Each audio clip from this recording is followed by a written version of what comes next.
for an issue like this. This is probably the most respectful audience I have seen in this chambers in the last 17 years that I've been on the Board of Supervisors. I really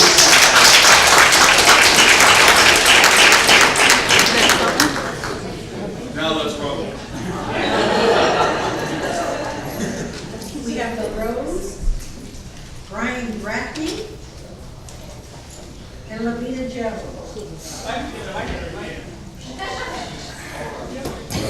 First into the breach.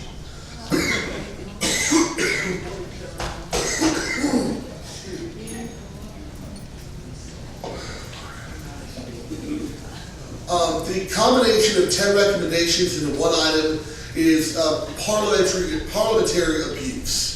It allows each of us speakers 18 seconds per recommendation, and that's not an adequate opportunity for public comment within the meaning of the Brown Act. I keep coming back to the Brown Act. I happen to like the Brown Act. I love it to get things thrown out of committee when I need them thrown out. I've gotten things disqualified under the Brown Act before at Chabot College when I was a student there. And I'd like you all to rest assured that I can and will do so again if any action is taken on this without consideration seriatim. I have a first draft of papers and I'm prepared to file them after my ex parte date tomorrow morning, which will probably be mid-morning, filed in mid-morning and will be served by week's end. This is not going anywhere until there's a proper consideration of this. The rest of my comrades here who are wearing this style of t-shirt today are going to speak to you almost exclusively about the assisted outpatient treatment provision. So I want to talk instead about what I would do about the other items and what remains to be seen and shown about them before they should be adopted, and what I would begin to discuss if I had 3 minutes per recommendation to discuss them. As it stands, I'm going to have 5 seconds per. How will this in-home outreach team reach out? Who will it consist of? What will it do, and how will it not duplicate current services? How will the street youth outreach team not duplicate the hospitality ambassadors in the parts of town where homeless people already hang out? What are these multifamily groups? Who will provide them? Who will train them? What will their purpose be? Who will sustain them? Who will provide their space? What is a mentor on discharge? How will that be funded? How will the funding support the program? How will it differ from just introducing someone to a few friends to comfort them when discouraged or sorrowful? What will this acute care clinical manager do that the social workers at John George don't already do? They already do a pretty good job of finding any available services. How will these cases be managed, and what will this case management do? How will it address their issues? And that's part of what I would discuss. In addition to the funding and the vagueness of some of these proposals, if I were given adequate time, 3 minutes per recommendation. Thank you.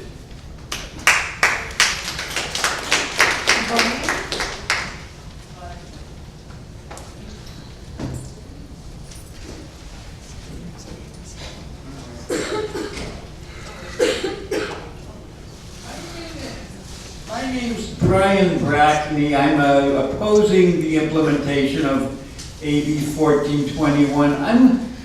I'm concerned that part of it is that the views that there seems to be the view that the mainstream mental health programs are the only model that clients will accept, and that many of the voluntary programs that were client run and so on were good for me. Medication was not a part of them. If you wanted that, you went to a doctor. There was not case management, but there were peers to support you. I was in I've known the mainstream system. I know it very much has low expectations of consumers. Yeah, maybe it was 30 years ago, but secondly, I am against this whole assumption that people with serious mental illness are violent. They are not. the studies show it, but whenever some event like happens, they always they always get pointed to, like the way, at one time when there was some major sex crime, they used to take it out on the gay and the gay male community, which we now know is not true. I think that, or we need to get we need something that is voluntary that people will come to. We do not need a situation where people are forced into it. Secondly, how voluntary are these medication conservatorships? If people are fearful of worse, I don't say how they're voluntary. In many cases, medications, even in low doses, have serious side effects. Some of the newer ones have been shown to be potentially deadly because they can create their side effects such as obesity and so on, can kill. In fact, there are lawsuits against the manufacturer of them. We need alternatives to the mainstream mental health system, and they're totally outside of anything of a recommendation. Yes, I favor youth outreach. Yes, I favor peer support and so on, but we have to have some kind of alternative that people will go to and that is effective. Thank you. Rena Jones, Dale Stills, Austin Tam, and Helena Lieber. Hello, I am a mother of a client who has been in the system for 20 years. He entered the system at 18. He is now about 38, 39. My point is that under, you just get into gladness, that's very important, because gladness, telecare is over gladness. I don't know how many of you are probably know the other one. Okay, so he has been recycled through this system for all these years. It is not because he and others like him are non-compliant. It is due to the medication, it is due to the program, the programs are set up and ran. For instance, steps he's in right now. He was in gladness for over a year this last time, put into steps. He, with steps, they don't, how should I put it? They have a case manager, but for what is it, 3 months to, 3 months to 90 days. That is not enough time for anybody that's been in this system, locked up for a year, to walk into recovery, put out into society, into a wellness center that's far away from their base where they live.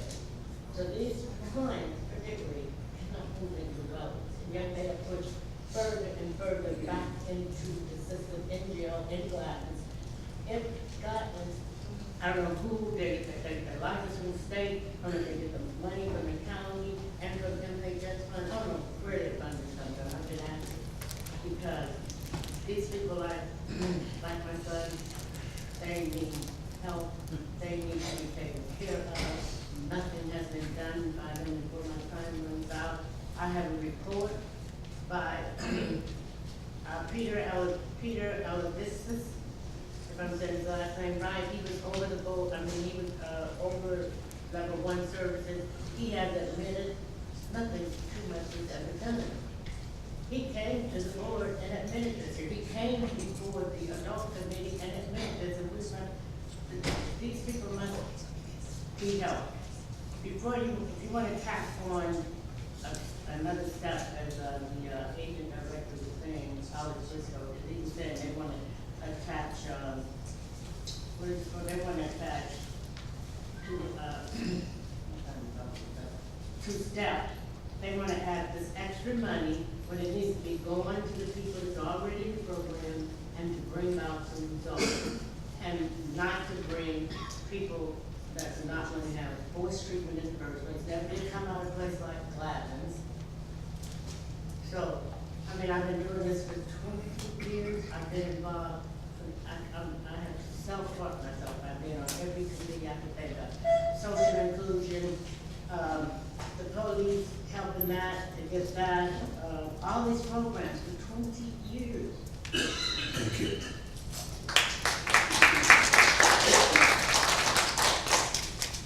This is Gail Steele, Austin Tam, and Helena Weaver.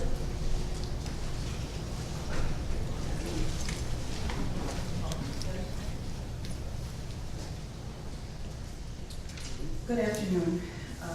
I've come before this board before and spoken on this topic, and today I come with my friends.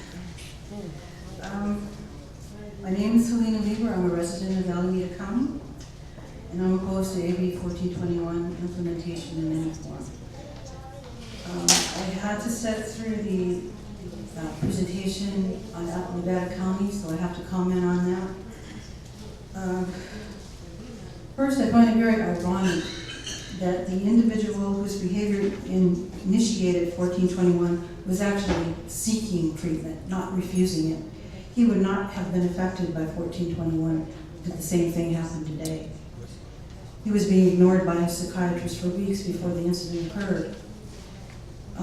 Also, Nevada County made the statement that court-ordered treatment is not forced treatment. Yes, it is. You don't change force by calling it something else. Being court-ordered is based on intimidation and threats, and that is coercion, that is force.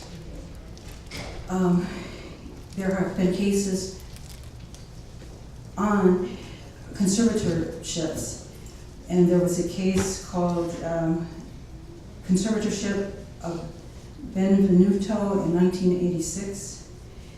And it's case law 180, Cal App 3D 1030, in which the judge said, many conservatees who would not relapse will be deprived of liberty based on probabilistic pessimism. That is exactly what 1421 is. It is holding up some crystal ball and saying, we can know what's going to happen with this individual. Because they've had problems in the past, they're going to relapse. And therefore, we have to apply these severe measures of forced treatment. But that is probabilistic pessimism. It is not freedom, and it is against the law. There are no magic pills, and there are no crystal balls.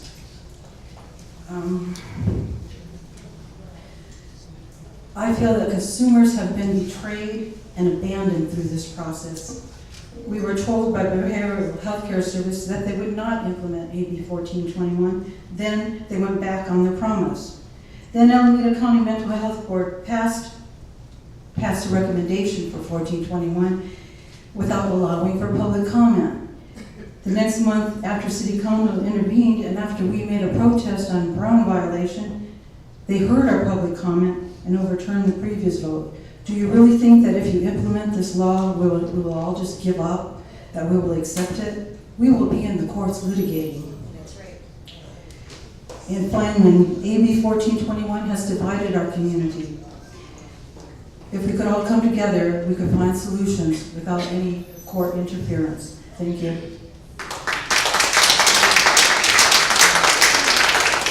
Ann Hopkins, Lisa Rock, and Kathy Alter.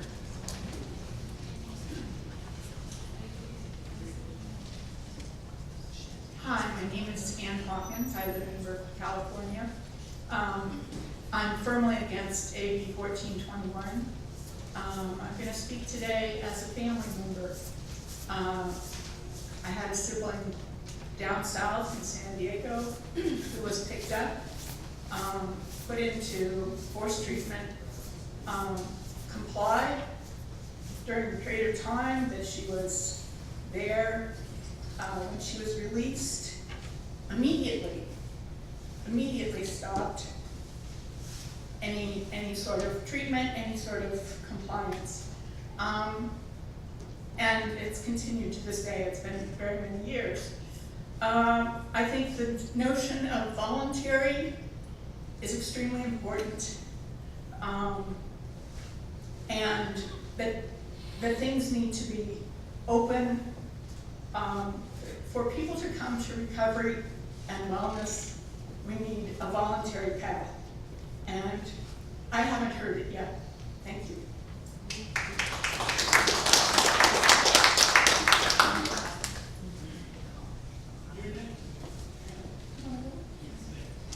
My name is Austin Tam, and I'm opposed to AB 1421, and I ask for our voices to be heard and to protect our civil liberties and our civil rights.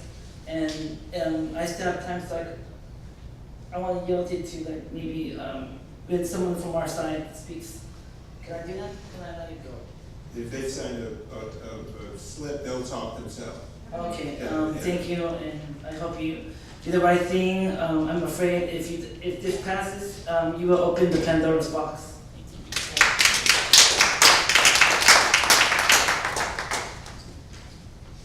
Hello, my name is Lisa Rock. I'm a registered voter and I live in the city of Berkeley. I oppose implementation of AB 1421 in any form in Alameda County. Aside from my understanding that AB 1421 limits personal choice, violates civil liberties, and does not produce the outcomes that its proponents claim, I believe that AB 1421 is unnecessary because California already has civil commitment laws in place. Moreover, I believe that implementation of AB 1421 will create an undue administrative and fiscal burden on Alameda County. AB 1421 does not offer any additional enforcement mechanism that does not already exist within the LPS statutory scheme. Even if a consumer fails to comply with a treatment order, the only device that AB 1421 adds to the existing LPS system is a pre-evaluation hold. Opponents of AB 1421 argue that it will catch the consumer who would otherwise fall through the cracks because the consumer fails to fit into the 5150 criteria. However, if the consumer didn't meet criteria before the petition, it is unlikely that they will meet criteria thereafter. Proponents of AB 1421 believe that if implemented, it will have the black robe effect of the court propelling the targeted consumer into treatment against their will or coercing them into signing a settlement agreement in which the consumer agrees to enter treatment voluntarily. These deceptive mechanisms employed by AB 1421 are likely to result in the targeted consumer becoming more distrustful of the system and or treatment, and thus less likely to reap any meaningful or sustainable benefits from it. The consumer may choose to exercise their due process rights by challenging the petitioner in court. Under AB 1421, the petitioner will need to show by clear and convincing evidence that the consumer meets the criteria. However, the Supreme Court of New York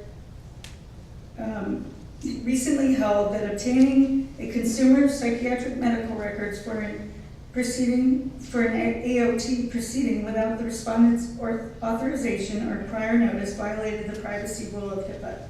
In this case, the records of the consumer could not be admitted. Additionally, the targeted consumer may elect to present evidence, call witnesses on their behalf, cross-examine witnesses, and to appeal decisions. The Board of Supervisors has indicated that if they implement AB 1421, it would be as a pilot program targeting 5 consumers. Did the court fees that have been budgeted for 5 targeted consumers include the expense of potential legal challenge? How much would it cost the county if all 5 consumers decided to challenge their... Thank you very much. Just before the next speaker, I mean, it seems to me obvious that there was a whole group of individuals who signed a speaking card, and you got it all bunched together. And there are some people who are here to support 1421. We need to kind of mix it up to make sure we hear from pro and those who are opposed to it. You take speakers in the order that they signed up. That's the law. Go right ahead. You may speak. Speakers in the order that they signed up. Bipolar, major depression, post-traumatic stress disorder, obsessive compulsive disorder. These are all diagnoses and labels that I have been given, but they are far from who I am. That's right. I am a human being that is able and capable of reaching greatness. I am someone once considered seriously mentally ill, who spent many of times in and outside of psychiatric hospitals. But who I am is Yafa Alter, a taxpayer and voter in Alameda County. And I really believe that as someone who's experienced several 5150s, that I would not be here today representing that recovery is real if I did not have the choice to choose the way in which I went about receiving help. It's been 9 years since I had my last hospitalization, and that's by me, Yafa, taking full responsibility for my mental health and choosing to receive the services that I want. Whereas with 1421, the coercion, it completely undermines my dignity and human liberty to choose. I have allowed my setbacks to set me up for greatness. My personal responsibility, my choices with my mental health recovery not only has allowed me to step forward, I have since then graduated top of my class from San Francisco State with my Bachelor's of Science in Public Health, a double minor in Psychology and Holistic Health. I'm completely opposed to AB 1421. Thank you.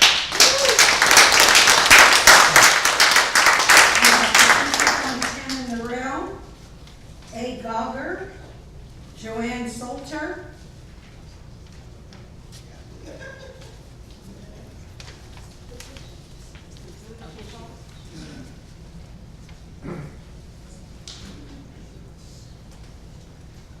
Thank you. I'm Patricia Fontana-Morel. I'm a Berkeley resident. During the last of my son's 7 short hospitalizations this past year, the doctor told me that his prognosis for full recovery was excellent if he would stay in treatment. But given the way our system works, he warned me that would probably never happen. Because my son responds to the medicine very quickly, the doctor predicted he would be out very soon. Once released, he refuses all treatment and then deteriorates until he can be rehospitalized, and the cycle repeats itself, endlessly, futilely.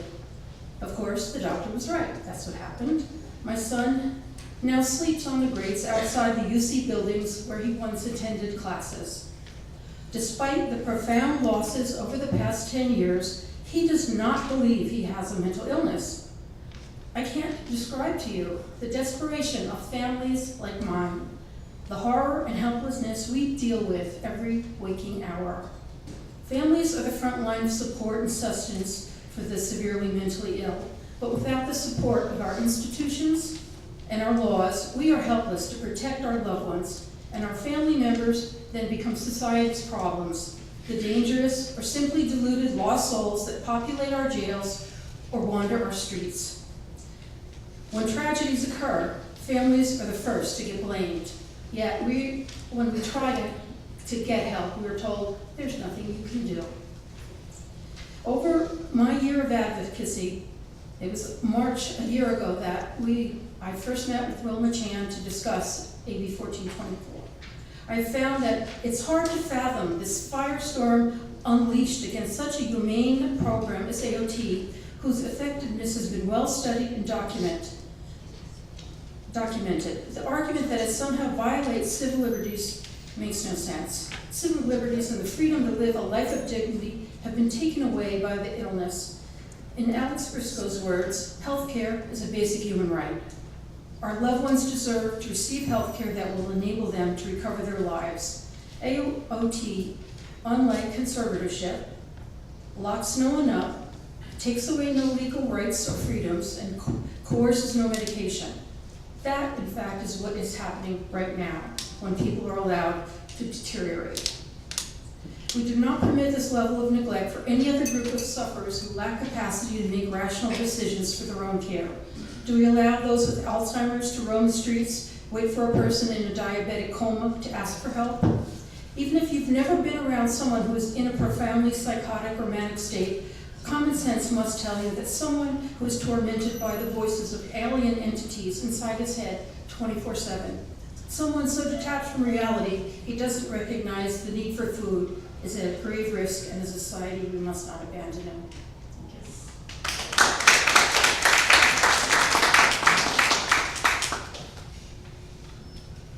Good afternoon, I'm Joanne Saltar, I'm a family member. And I'm lightheaded, it's a very long day. I'm speaking in favor of AB 1421 because my understanding, reinforced by what I've heard today is that it's a humane and compassionate way to care for the most vulnerable people in our society.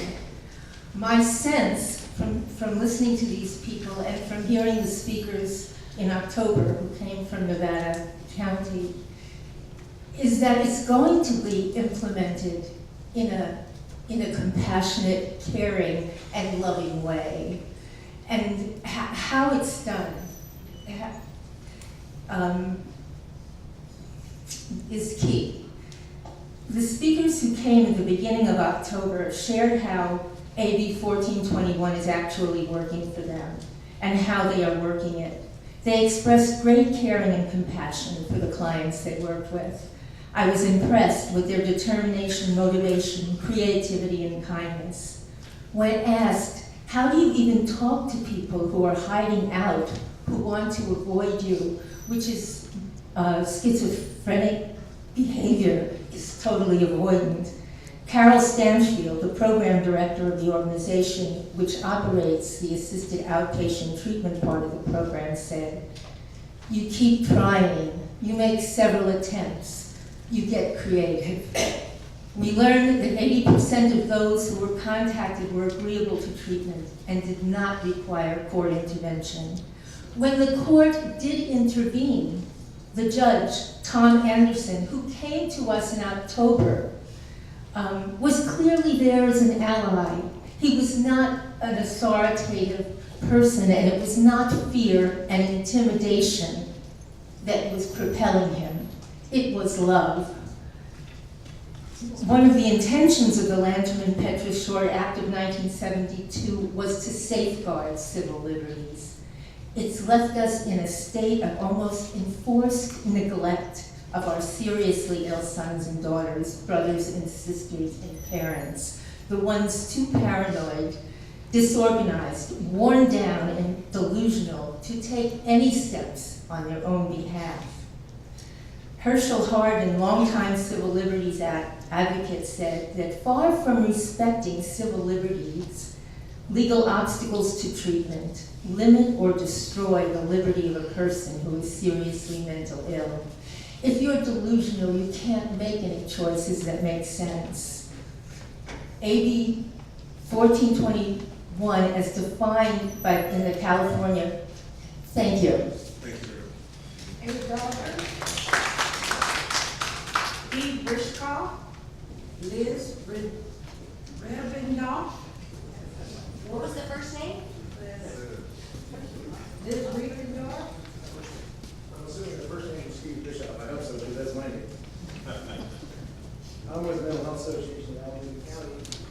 We are in support of AB 1421. We spent a long time thinking about this whole subject, and we did sponsor a workshop back in October that you may have heard mention of, where we had the Nevada County people come and tell us about it. I think that having heard Michael Haggerty talking about the Nevada County experience, you can understand why some people are really very enthusiastic about this program. We're supportive of it, I think, mainly for a few reasons. One is it allows intervention before things get worse. I think that's probably the most important reason as far as we're concerned. While it doesn't provide for involuntary treatment or forced medication, it does get people's attention. It does mandate that they participate in a dialogue to talk about what kinds of help might be offered, what the situation might be. Throughout, it provides legal assistance for people who are in the process of this. And I think the fact that it offers a package of services is very, very important. You'll note that the behavioral health care recommendations offer a variety of completely voluntary programs, most of the programs being proposed. But I think you can see 1421 as part of a whole package that moves toward increased voluntary services. And part of the reason I say that is that one of the things that Alex Briscoe noted is the heavy use of involuntary services in Alameda County. Very high level of 5150s. And if you can get to programs that are looking at people's individual situation, offers them actual help that they can use, rather than running them through a system that basically treats them against their will, I think you're well ahead of where you are otherwise. I think that it's important to remember that this is a pilot program that's being proposed. There's not only stakeholder input in the design of it, planning, but it will be carefully monitored and it will be evaluated. So it's not like a decision made in this process is forever. Thank you very much for taking the time and asking the questions that you have, and I hope you'll be supporting this. Thanks. Steve, was the vote from the mental health group unanimous? This is our board of directors of the Mental Health Association. Yes, it was. And I did read that. Steve, can I ask you a question, please? Steve? Yeah. One quick question. Once the staff actually presents the model, and we can see the detail, and we can see the fabric of how it's going to work, will your commission hold a hearing and then give feedback on that piece as well? Well, we're not a commission, we're a voluntary organization, basically. Okay, your organization then? And I think that we sort of had a chance to hear how it would go when we had a presentation from Nevada County in October, where they went through in great detail how the program works from the aspect of the vantage point of the judge, mental health director, and the person who runs the program. So I think there's a difference here. Are we proposing the Nevada County model?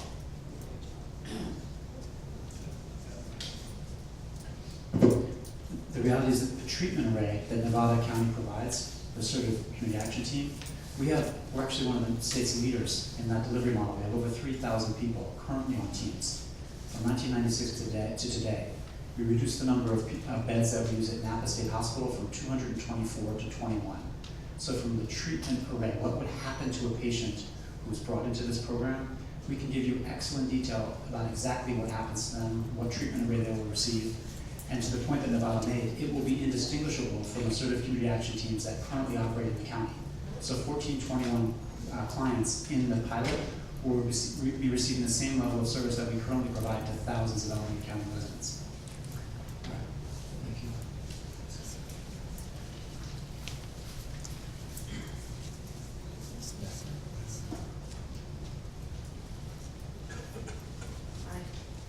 I had the word good morning here.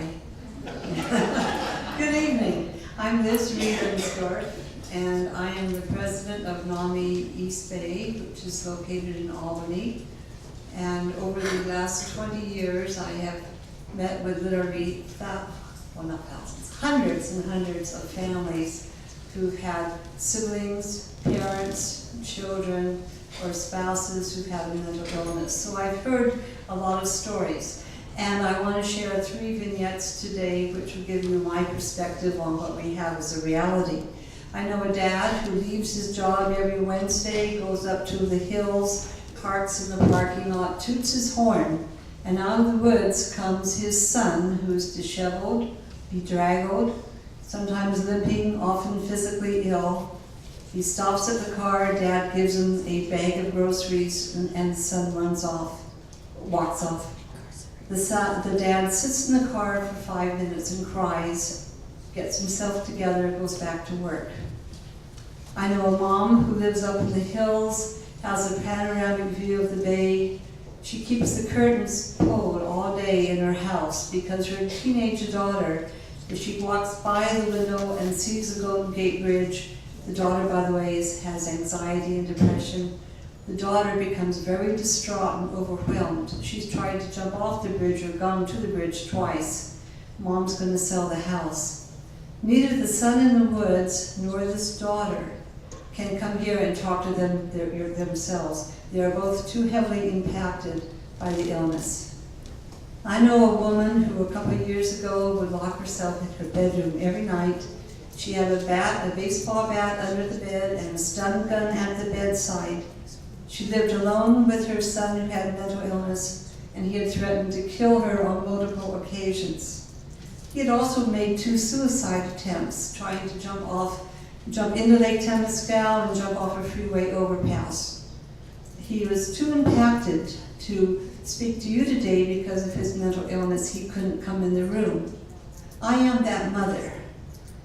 That's why I'm talking to you today. I love that kid, and I've loved him for 41 and a half years. And when he was born that many years ago, I made that unspoken pact to him, as you all have as parents, I will protect you. And now I need to protect him, but I can't. I can't protect him from his inner demons or from his own self. I need your help, and I think we need AB 1421 in the county. Thank you.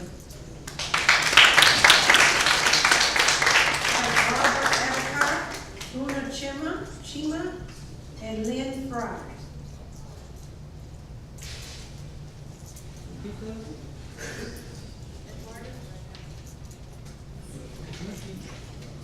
You put it, Chima?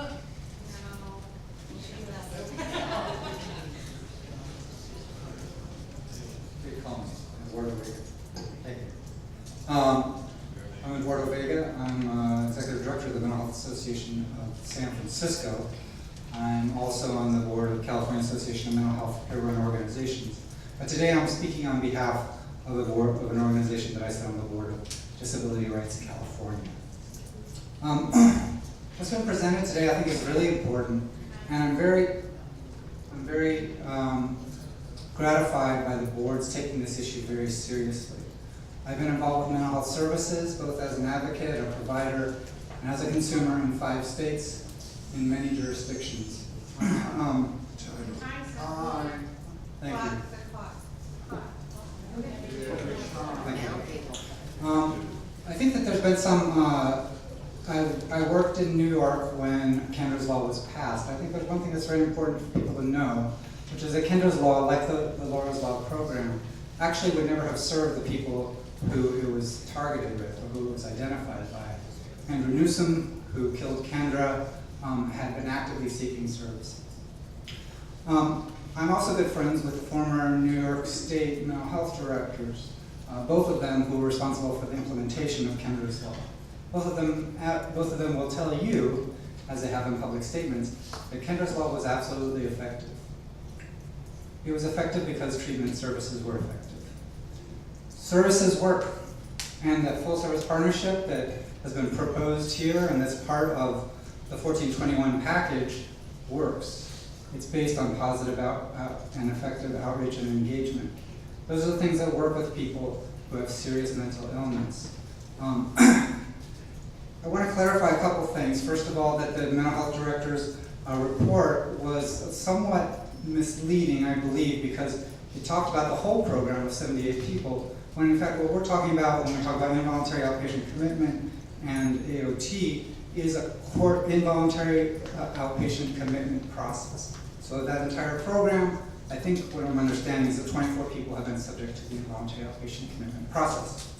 A recent RAND study reveals that in analysis of the Duke study that was originally contributed, there is no evidence that a court order is necessary to achieve compliance and good outcomes, or that a court order in and of itself has any independent effect on outcomes. This is a result of a study across the country on involuntary outpatient commitment. Please remember what is being provided here, or proposed for you, is 9 really great ideas that will make a difference in our communities. And one idea for a process, not a program, a process of involuntary outpatient commitment that adds to our civil commitment processes will involve the police and law enforcement resources significantly. Thank you.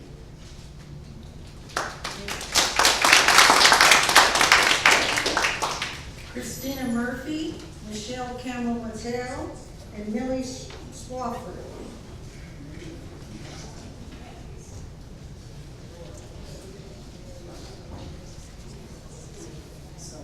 Good afternoon, everybody. Good evening, whatever you want to call it. I'm Christina, and I'm someone that's been living with mental health since 6 years old.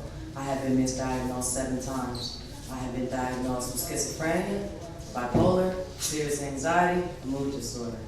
I am part of an organization where some of my mental illnesses I have voluntarily signed up for, such as anger management, NAAA, other support groups that's helped me stay out of jail. I haven't been to jail in 3 years. I've been in jail 5 times for domestic violence. I know I look little, but I'm not. But I've changed my life. And if it wasn't for me being able to walk into a program to ask for what I needed, I wouldn't be changed. There was a lot of doctors that tried to give me medication that I wasn't able to go to school. I dropped out, I was in a social work program at Berkeley City College, and the medication they gave me was 1,000 milligrams. The doctor never gave me a blood test to find out if I could even handle the medication. Today I don't see that doctor. That doctor has not contacted me to find out if I'm okay or anything. So what I'm afraid of is I'm afraid that this is another form of slavery, and I'm afraid that this is another way to shine on ways to get rid of people like me that wants to speak out.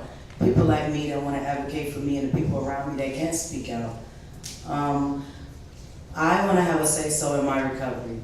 I want to be able to say what my needs are, and we go back and forth and try to come up with a better plan. I don't want to be made what to do. It doesn't work to be forced. So I'm speaking on just my behalf and the people around me that suffer from mental health illness. I live by myself. I'm not a harm to myself or anyone around me. I come to work every day for the most part on time.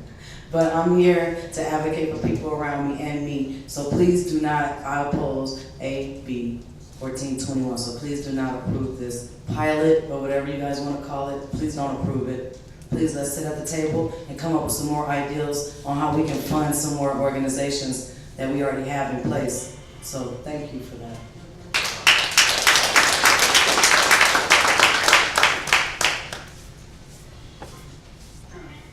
Mine too said good morning, then it said good afternoon, and then someone else said good evening, so how about hello?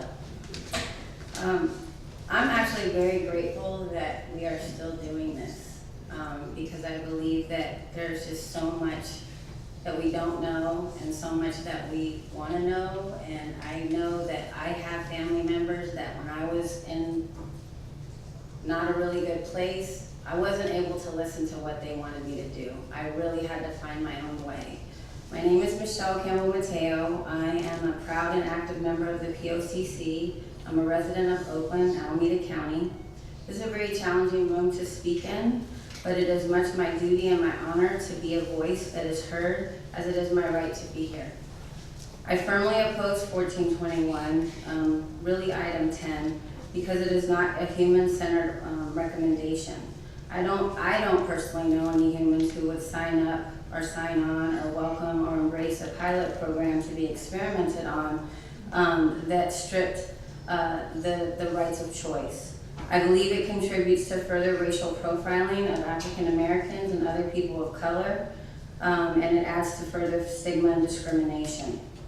I feel personally affected and vulnerable by this because I am a consumer who's currently active in long-term recovery, accessing mental health services.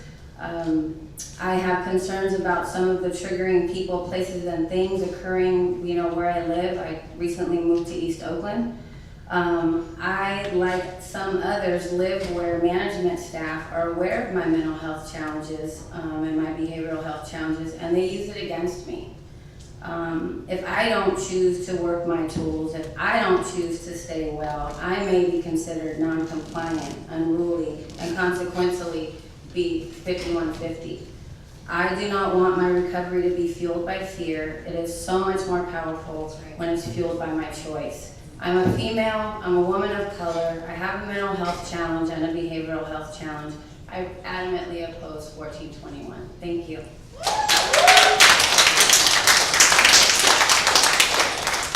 We have Anna Montoya, Albert DeWitt, and Candy DeWitt.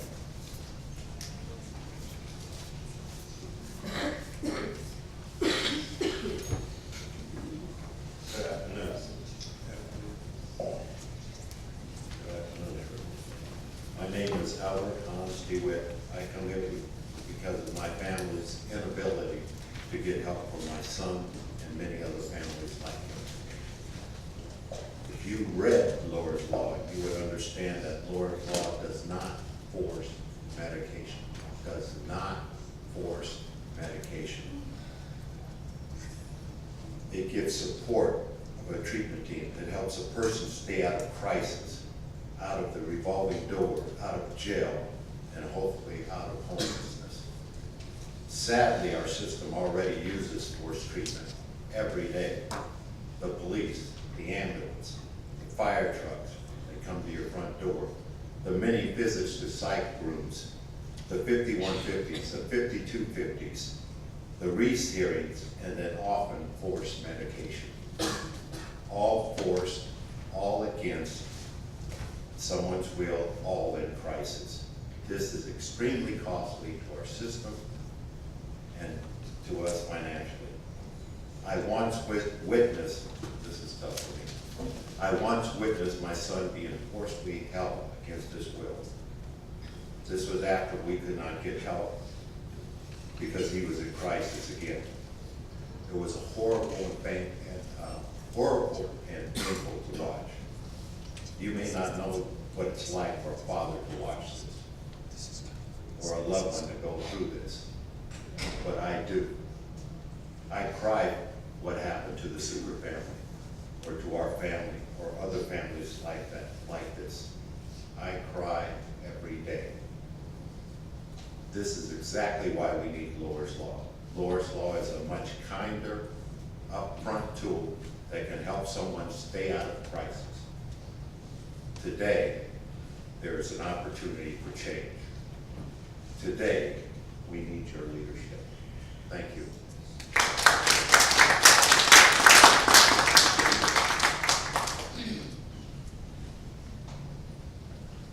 Hello, my name is Candy Huggett, and I'm here because of our son Daniel and others like him. Our son became ill at age 18 with paranoid schizophrenia. And I can tell you, no matter what we did, we could not get help for him, given our current mental health system and laws. Because of this, a terrible tragedy happened 2 years ago that forever changed the lives of two families. Our family will never be the same, and another good family has suffered a terrible and tragic loss. Ours is lived experience. Over 4 years, we were repeatedly told by many psychiatrists, police, case workers, mobile crisis unit, there is nothing more you can do. You've done everything possible. You have to wait until something happens. These statements are all very true. And it is not the fault of our good police officers or our hospitals or our good doctors. Our system simply does not currently have the means to help our most seriously and persistently mentally ill that are not able to recognize they are sick. And it doesn't mean that one day they won't, like peers or pools of consumer champions. And I'm so sad when you say it divides us, because I feel there's nobody more on your side than us. And I hope for my son that you have one day. But he can't do that. And there's many others that can't do that. We need something else. Approximately 50% of persons suffering from severe mental illness are not able to understand they are ill. Because of this, the many good voluntary programs our county offers will not help this group of people. A person will not seek help or treatment if they do not believe they are ill. This evidence is all around us. The many living homeless on the street, the many more in our jails, and what everybody knows as the revolving doors to our psychiatric emergency rooms. Lohr's Law is not a panacea and it will not help everyone, but it is one more tool proven to be successful. We do not now have. Lohr's Law is for those that are not able to seek help on their own, not able to join peers, and not able to join a pool of consumer champions. It is not okay to not provide needed help to people in our society who suffer most. Homelessness and jail are not compassionate alternatives to treatment and care. Ours is supposed to be a civilized society, but what is happening is not compassionate, it isn't responsible, and it should not continue. Please support the recommendations of Alex Bristol, Tony Tully, and Dr. Eric Chapman. And I support support the worst. Sandra Romero, Dion Aranier, and Contreras Asalami.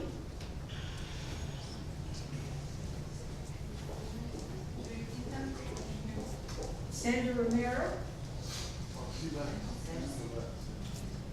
Dion Asner, Does it even bother them that half the people Good they're calling afternoon, are members of the board. I'm Dion Arner, and I'm a family member of two people actually who suffer from mental illness.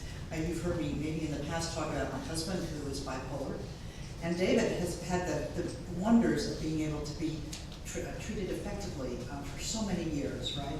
We've had the wherewithal financially, we've had a system that has worked for us, but I've also been through the 5150 process, right? I can tell you that that is an extraordinary process to have to go through, right? As to what you have to prove and not have to prove. On the other hand, I have a family member who is currently being conserved, who for years held herself up in her apartment, didn't allow anybody to come in, doesn't allow family members to help her, is in denial completely that she has mental illness, and wants to find out. She's been in and out of the emergency room, once tried to commit suicide, and now is being conserved, and it will be a whole year that she will be conserved at least. Wouldn't it have been nice if 1421 had been available to her, so that we didn't have to get to that extreme? That's really what this is, everybody, is this is another piece of the puzzle for how we provide services to people with mental illness. There are only two people in this room who have already voted on this issue. One of them is sitting up here, Supervisor Chan, and myself, when I was a member of the legislature. This is a real struggle for me because I was living and have been living with mental illness in my family for a long time, and I know also that Supervisor Chan struggled significantly when we made this decision. It was a very difficult decision for the members of the legislature to make, but the time has come. We have to try something else. It's now been over 10 years since that bill was passed. And more and more people are falling through the cracks. The time has come for you to try a pilot project, right? Amongst all of the others, this is such a wonderful proposal because you have so much going on in it in regard to the voluntary pieces. And then the one piece that says if we can't get a person's attention, and very often I think it's about getting their attention, and then using the leverage of the courts, right? Not forcing anybody to do anything, but using that leverage. That's the beauty of this proposal. So we hope you'll support trying to do something around AB 1421 here in Alameda County.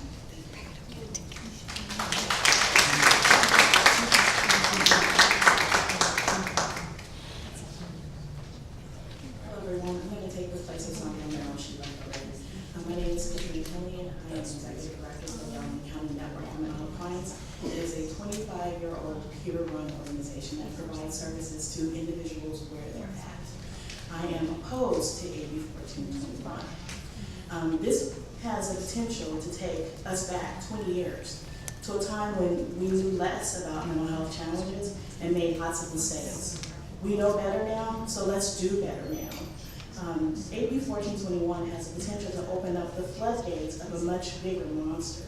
Although this may be well-intended for consumers, providers, family members, but for whom else? Like, how are we going to make sure that this addresses the real needs in our society? I'm struggling to understand how item 10 is going to be any different than any other forced, lack of a better word, treatment that we've had. If we have consumers that are not able to get the services that they need, then how are they going to get them if they're not forced? So I'm really trying to figure out how is this going to work if we're talking about people coming in voluntarily or involuntarily. I need more information. I don't think it's really clear. Mental health clients, people with mental health diagnoses, are the most discriminated and stigmatized human condition in the world. If this moves forward, what is stopping this from rolling over into other areas for people that are considered less than? We talk about race and classism and weight and ethnic cleansing. Why can we not work together? I don't think we've had a real opportunity as a society to really sit down and talk about our challenges and things that have not worked. The family members, they have a history of things that have not worked. And the consumers, we have a voice that can speak to the things that have. If these things had not worked for us, we would not be here speaking to all of you today. I wanted to add that we're not Nevada. Anyone that's here that can speak to their experience and will say that we are completely different.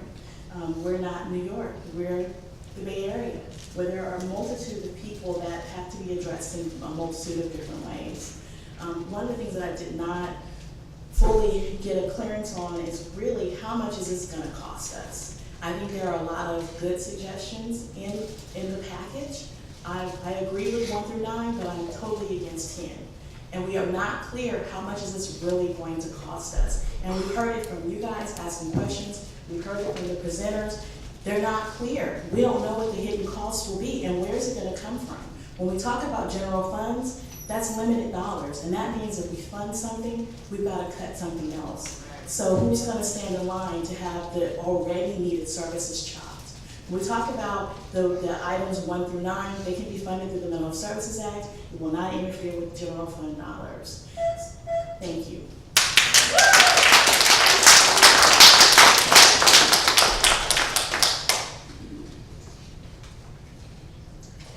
Good afternoon, Board of Supervisors. My name is Katara Aslami. I want to thank you guys for the opportunity to speak today. And I'm the Consumer Relations Manager for Alameda County Behavioral Health Care Services, and also a appointee of Governor Brown on the Mental Health Services Oversight and Accountability Commission. I am not speaking on their behalf right now. I'm speaking as an individual, as a consumer, who's been through the mental health system in Alameda County, both public and private, and a family member. I am currently the main provider for my mother, who receives public mental health services in Dublin.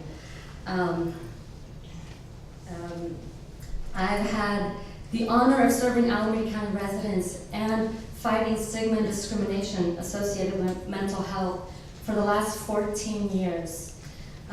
My personal story and the stories of others have shaped my opinion today. I am a trauma survivor from Afghanistan, and today you've noticed there are strong emotions that influence the communication with you.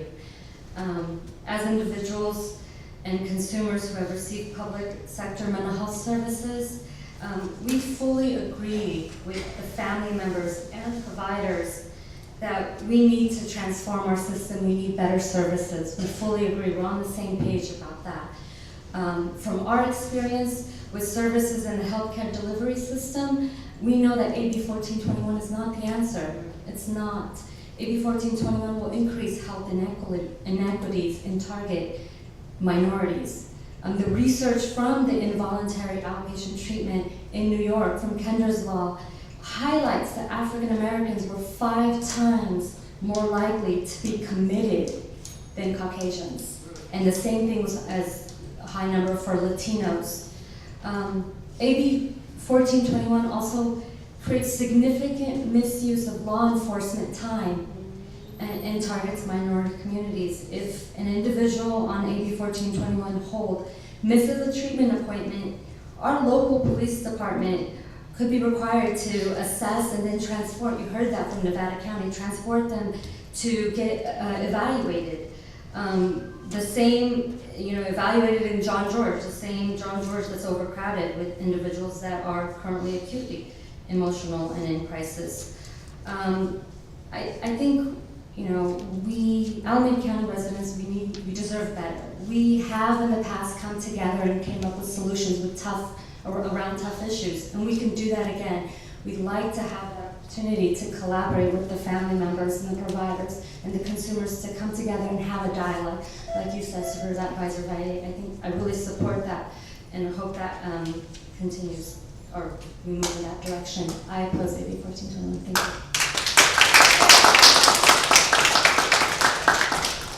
M. DeShiel, Lillian Turner, and Stephen Marks. Marva, that's here. So you're looking around wondering what that means. Thank you very much for this opportunity, members of the Board of Supervisors. I am Margot Dashiell. I am Vice President of NAMI East Bay. I'm a member, founding member of the Alameda County Family Coalition, and I lead the African American family support group. In these roles and as a family member, I've seen so many things. I have so many stories, and it is from these stories that I come to a policy position, as so many other family members have, and in full support. My family coalition, the NAMI East Bay, we're in full support of the 10 recommendations with an emphasis that we need that 10th recommendation to fill in the vast cracks that exist in the system. I want to tell the latest observation I have. It's a very recent one and reinforces my passion for a 1421. Recently in our neighborhood, a lovely young woman that we knew to be compassionate, intelligent, showed back up. She had come suddenly from Snohomish County, Washington State, where she got 2 stints in jail. We hope she can avoid jail in Alameda County. We hope she can transition from homelessness. Right now, it doesn't look promising. How did such a self-possessed, kind woman land in jail? Her perceptions went awry. Convinced that she was being stalked, she turned around one day and hit an innocent pedestrian in the face. She is suffering torment, but has no idea that torment is in her brain. If she strikes someone in Alameda County, she could easily join the 1,000 other people who, at great cost to the county, cycle through the Santa Rita Jail mental health unit each month. That's 1,000 people go to the mental health unit in the county jail. And by the way, talking about African Americans being targeted, 49% of that 1,000 are African American. We certainly could do much better if we can help people on an outpatient basis. Neither in Alameda County nor in Washington State have the voluntary engagement programs worked for this woman. And if we look at our streets, it's repetitive for me to say they have not worked for large numbers of people who are seriously mentally ill.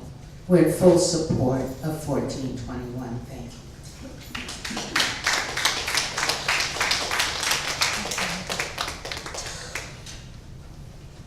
Good afternoon.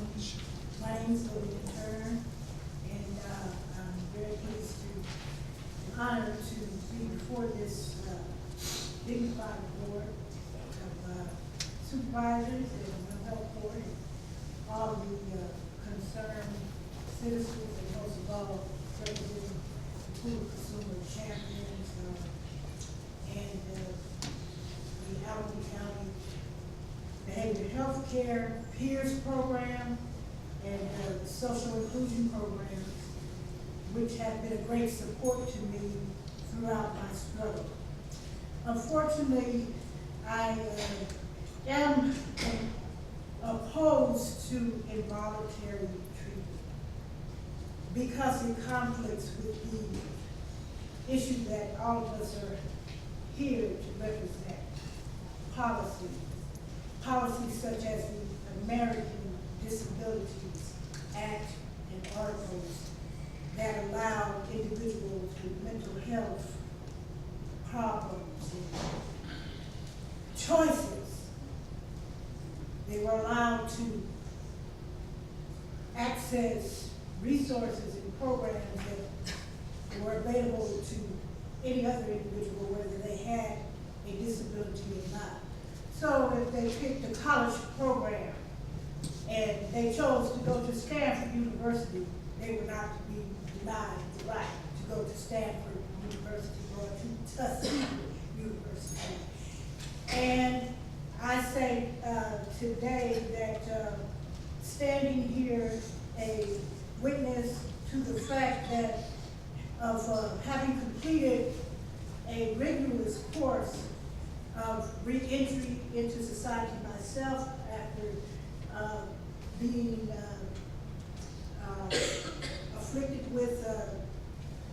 social behavior problems and mental health, emotional issues. And I have been in the program, Department of Rehab, since 1979. I've been through twice. And one time, Proposition 13 turned my life around. I was working at the California State Work Furlough in 1982, and Proposition 13 came in, and again, restricted my vocation. But however, I would say that we need to uphold our values of the American Disabilities Act, and how can we deny consumers the right to make choices, and when they complete the programs, whatever kind of programs, I wish we would stand on the American Disabilities Act and let that person go on and go work. And so therefore, I am opposed to any parts of 1421 that violates the rights of consumers. Thank you. Mary Hogden, and Nita Austin. Hello, I'm Stephen Mark. And good afternoon. Sorry? Good afternoon. Okay, good. Good afternoon, Mr. President and members of the board. I want to thank you for this opportunity. My name, as I said, is Stephen Marks. I'm the Training and Evaluation Director of the Mental Health Association of San Francisco. I'm opposed to 1421. I have a lot of empathy for the parents who are here. I've heard some really moving stories. I'm a parent myself, and I'm moved to hear them. Very moved. And I think what we all want is wellness for our family members, for the members of the community, including ourselves. I am a consumer. After the American Civil War, there were people wandering around who had no home. They had nobody to feed them. They had no jobs. In many ways, they were destitute. But they had their freedom. They were free. They had freedom of choice. They had freedom to pursue their own goals. And that's what we ask. To have that opportunity, not to have a sheriff come up to the door. Yeah, I'd go willingly too. If a sheriff came to my door, because I knew what would come next. And to have the opportunity to go to somewhere like a respite center. I think the energy that's being given here should be put towards respite centers. I think the funds we're talking about should be put towards respite centers. Respite centers are very rare in this country, very rare in the state. People can have the opportunity to come in when they feel that things aren't working for them, when they feel that their mental health issues are overwhelming them. A place where they can go and achieve wellness, share with peers. The peer movement is relatively new. In this country, the mental health peer movement is less than 40 years old. 75 years old is the Alcoholics Anonymous program. And up until 1935, people, family members, professionals, doctors, concerned citizens, friends in the community, all tried to get people to stop their drinking, to get out of the bars, to get in off the streets, and to do that. And most of the time, for all that well-meaning help and for all the intentions of the people who wanted to do that, they weren't able to do it until there was a peer movement, peer support. Peer respite centers don't have to be just professional clinicians who offer very valuable services, but people who can say, I've been there. I don't know what you went through exactly, but I went through some stuff too. And I'm moved to hear what you have to say. And I'm here to support you in any way. And I'll tell you, if I was living in the streets as the people that I see and talk to, and somebody came up to me and said, you know, there's a respite center a few miles away from here. Would you like to come over there with me? I was there and I got a lot of help. I'd be moved instead of the sheriffs. So I'm opposed, as I said, to 1421, but I am not opposed to any people here. I love you all.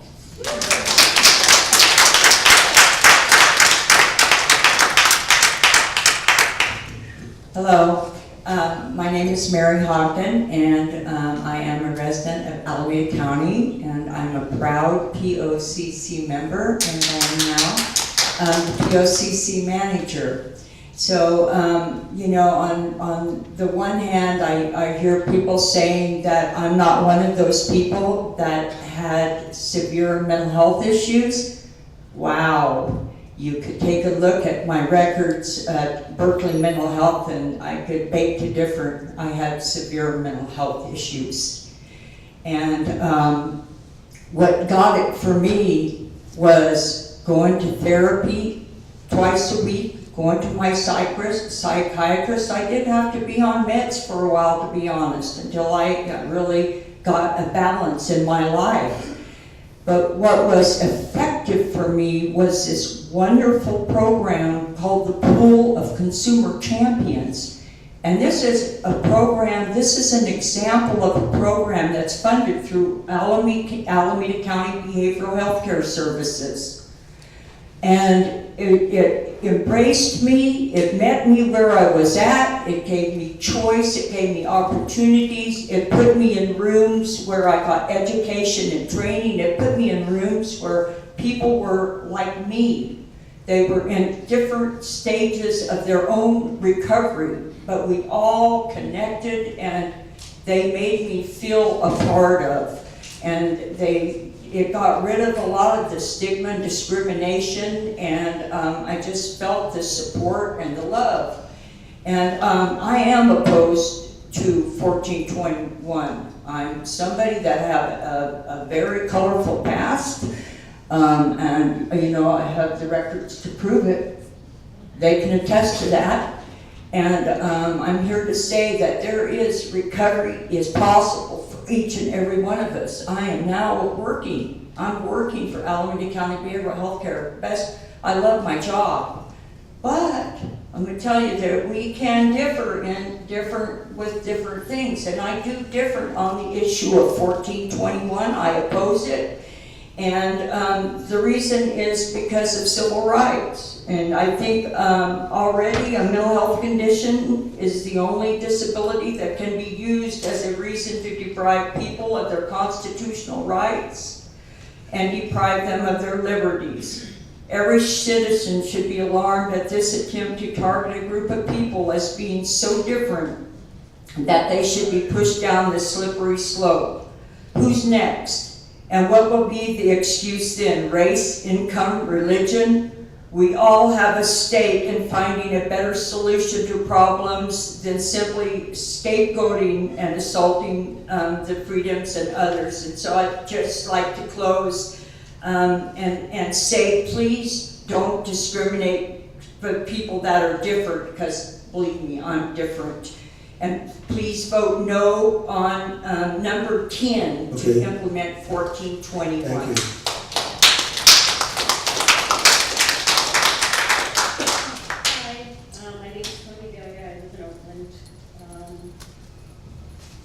I have a lot to say. A lot of people answered some of the things I was going to say, but I wish my son could benefit from peers and pools of consumer champions, but he wouldn't be able to walk in the door of his room or even into this building because of his illness. If peers and voluntary things were all that's needed, why are 1,973 people admitted to a hospital every year? Something more is needed. Civil liberties, well, a lot of people are in jail because of their illness. And Wall Street Journal's article in last September, jails are the new asylums in this country. Here in this state, mentally ill inmates get sprayed with pepper spray and have chemical bombs tossed into cells because they can't understand civil order to come out of the cell. Where's their civil liberties? They have none. So Laura's law seems to be like this Rorschach test. You say it and everyone has a different interpretation. We've heard details of how it's implemented. We can read that. We know that most of the people who approached agreed to services. Maybe because like in the San Francisco program, only 2 of 12 of the people in that program have any family involved. Maybe this takes the place of family. It's a team that cares about you, and a lot of people don't have that. You worry about the cost. It's pretty expensive to hospitalize people. I'm sure if we looked at comparative values, the cost for one person for Moore's Law, if that person isn't in the hospital for a long time, it's a lot less. You know, my son's just in September came out of his 3rd round at Alameda Hospital, and has been in the ER twice, and he's on lots of medications. Perhaps if he could have been reached with more assertive services before he became this ill, he wouldn't have to keep going back. And even when he's on all his medications, he might be able to come to a meeting. And just to finish up, you have some really smart, dedicated, committed professionals working for you. They spend a lot of time figuring out what would be right for this county, for their population, and they've done the legwork. And I suggest that you trust their recommendations. I've had the opportunity to speak with them, and I would trust them. Here, Cardone Harmon, Heather Reamer, and Michelle Johnson. Give the names one more time, please. Cardone Harmon, Heather Reamer, Michelle Johnson. How many speakers do we still have that have not had a chance to speak? Okay, good.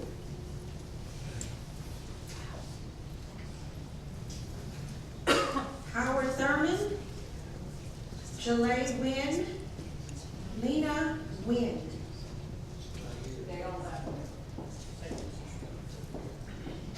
Go ahead. James Wilson Devitt,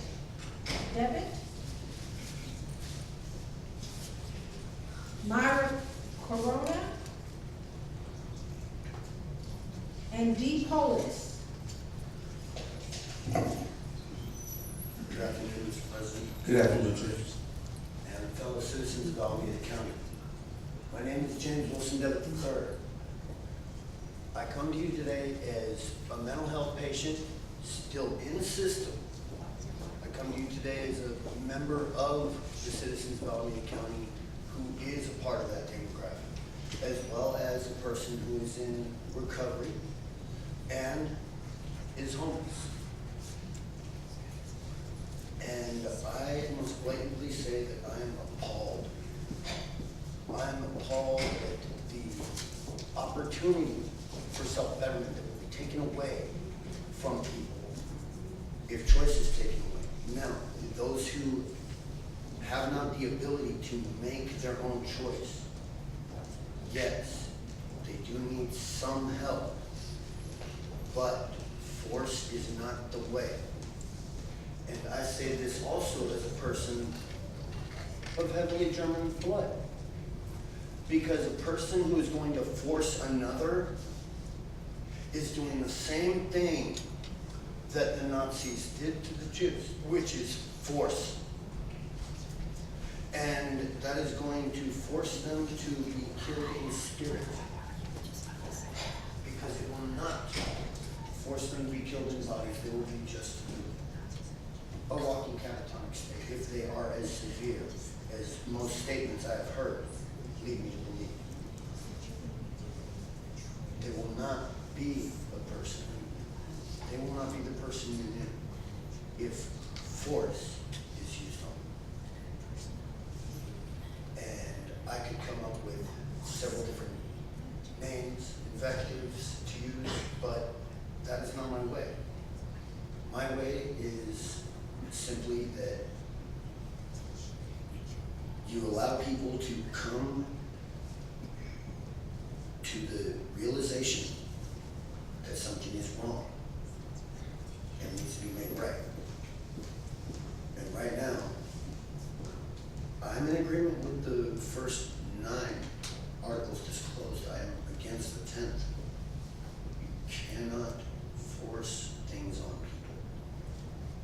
That is what this country was founded against, was force. We opposed force with force. Well, I oppose this with the force of my heart. I can say no more.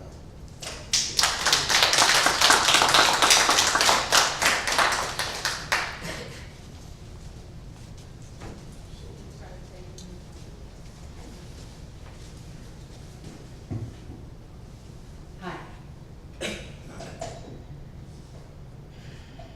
I want to say that a whole lot of the supposed information that was used to pass AB 1421 in the first place was false information.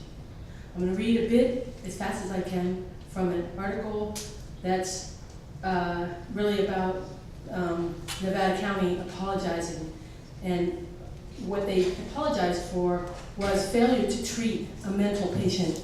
They acknowledged Scott Thorpe as a mental patient. He was trying to be in treatment. And the part that I want to read is from his father, is from Laura's father, who read a lengthy statement during the Board of Supervisors meeting in which he described his daughter's impressions about how Nevada County's Behavioral Health Department cared for the mentally ill shortly before the killing spree. Quote, she noted that the department had no director, there were vacancies in psychiatric staff, and the prospects of filling these positions were dismal due to lack of funds. She had felt during her summer employment that patients were not always treated with respect, and that this attitude was even more pronounced in January 2001. Treating people with respect was an issue of great importance to Laura. She conveyed a sense that the department had become dysfunctional and was on the verge of collapse. Less than 2 days later, Laura was lying dead in a clinic. There were policies in place to offer treatment to this man.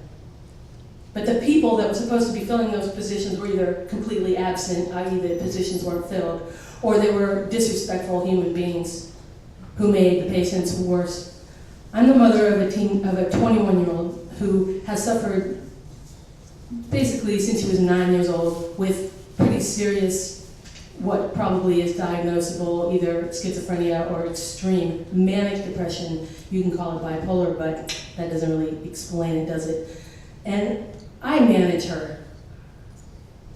Because I learned a lot in my life, I have a degree in sociology with a minor in psychology, and for the 30 years since I got that degree, I've studied these things. That's how I manage her.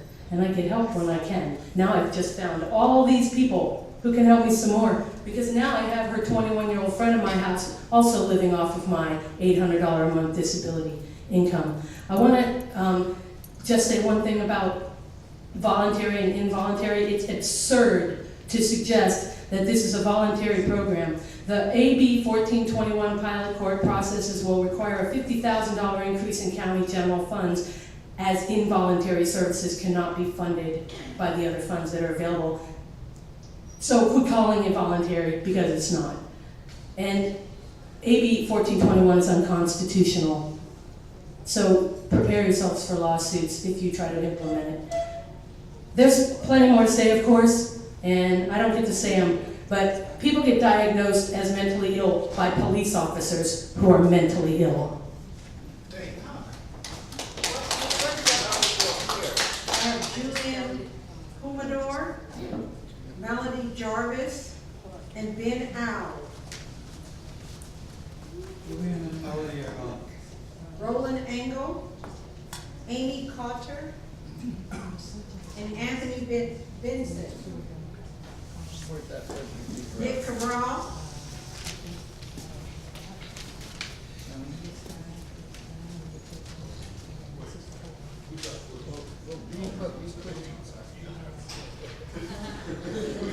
Nick up first. Nick up first. Okay.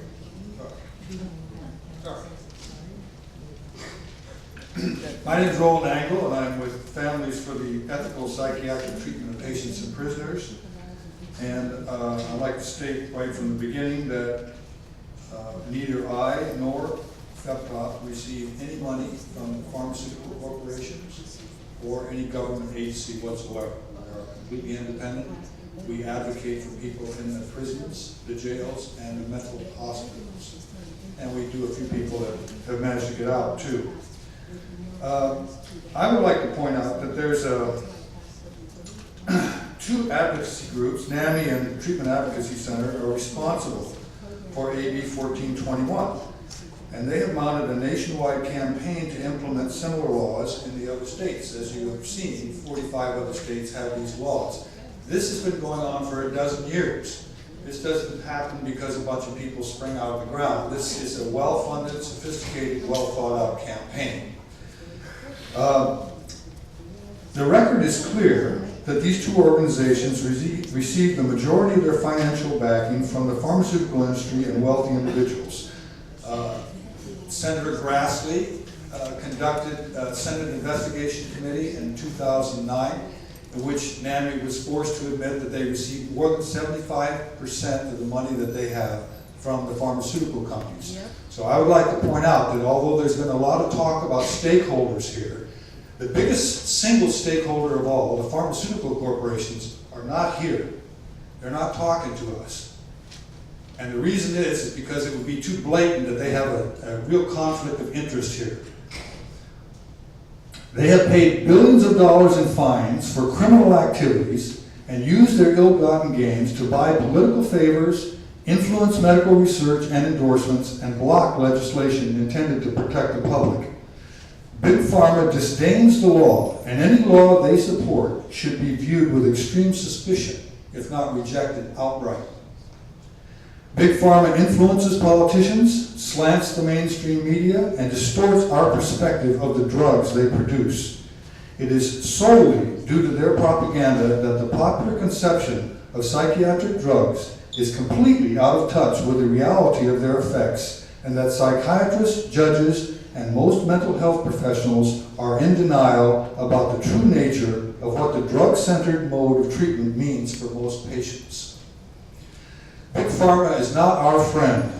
It is a monster running out of control with obscene profits stolen from our lives. We need that money to provide real care and support for our loved ones who are suffering largely from the effects of their products.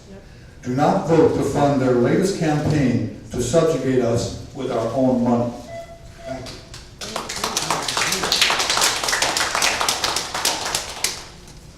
My name is Amy Coulter. I'm a resident of unincorporated San Leandro, Alameda County. My son has been receiving county services for the past 10 years. He's presently in Metropolitan State Hospital for his second round of competency after decompensating while in custody of Santa Rita Jail. My concern is, and I have medical diagnosis from integrative functional medical doctors that also are board certified as psychiatrists that showed his underlying medical conditions, gut dysbiosis, malabsorption issues, food allergies, heavy metal toxicities, along with the additional trauma he's received through the forced treatments, through the incarcerations, through being in subpar housing while on very strong mind-altering pharmaceutical drugs without the proper community support services such as intensive supervision. He is seriously mentally ill, and I've seen him get worse. And I know what he needs is somebody to appear to sit and listen with him and to tell him, no, you're not crazy. I can see that there's injustice in the system. I can see how people who are disenfranchised and labeled with mental illness disorders, I can see how they're treated badly and poorly. He is channeling a lot of the evils that are being perpetrated on him because he has got disorganized thinking. Okay, and he doesn't understand now why he's in jail, because he has short-term memory loss, because the medications wipe out your memory. And another thing, informed consent, we were denied informed consent from day one we started receiving services. We were never told about the dangers of the withdrawal psychosis going off and on these medications. And so if you have people who don't want the treatment, why is that? Because these drugs are very, very troublesome. Have you taken them? Have you taken these drugs? Do you know what it feels like to be on these drugs? My heart goes out to the families. I'm in the same situation as them. We need services, but if it's just going to be drug-focused, take your medication and function in the community without real supervised, compassionate care that offers people real individualized diagnosis and treatment of their real underlying medical conditions. If you look in the science research nowadays, they say that every medical symptom is due to poor digestive issues. The drugs create digestive problems. They destroy stomach linings. They disrupt the microbiome that is in your gut that is needed.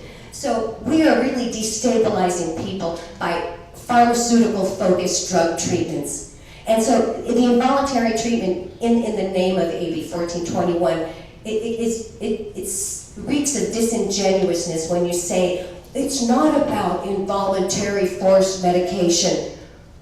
Well, then please be more specific and give us real community care support services that treat our loved ones and meet them exactly where they're at. Thank you.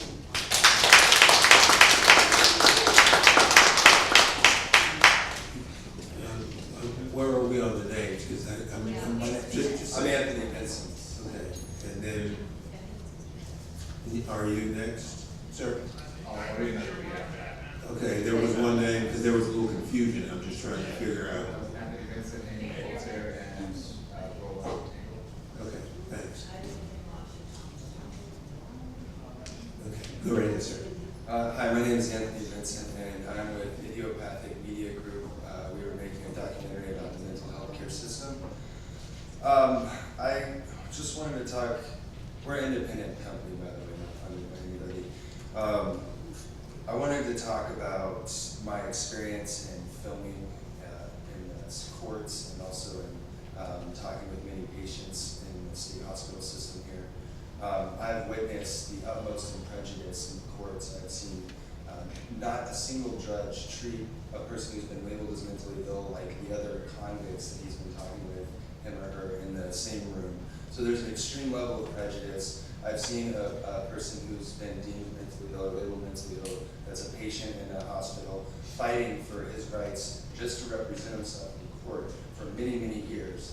And it's a disgusting thing to watch. It's very disturbing. So the fact is that the mentally ill do not get the same say in the court. So when it comes to court order anything, they don't have a say.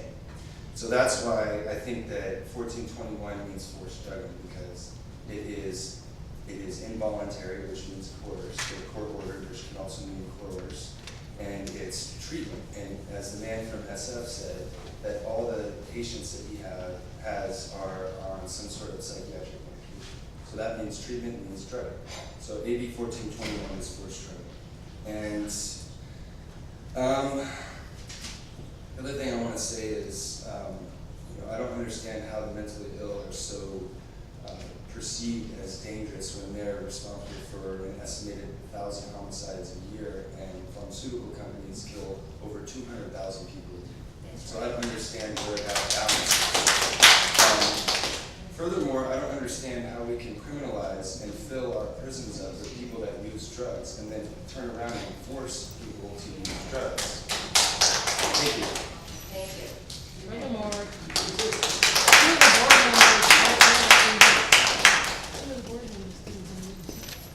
My name is Nick Cabral. I'm a grandfather and supervisor. I want to thank you for your patience. This is just amazing. I think we're getting a new focus. We're talking about individuals that cannot help themselves. My grandson's in the state hospital today because he cannot help himself. And I don't want you guys to have to, when you go home this evening, and the next time you see someone laying on these sidewalks right outside this building, that maybe Laura's Law can help these children and help these people. They need this tool. It's not a cure-all, but it's a start. And 25 years ago, my brother had the right to take his own medicine with all these people talking about their rights. The doctor gave him 90 days of lithium because he was manic depressive.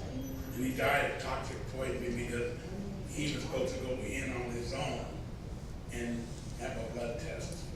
but he was not able to do that.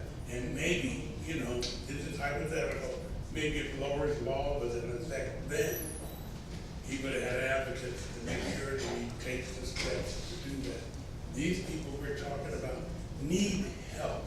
God bless these people that are able to control their own medical needs. God bless them. I'm proud to even be in a room with them because they juggle a lot of hurdles. But we're talking about individuals that cannot help themselves. I don't know if anybody has mental illness in their families or anybody close to it.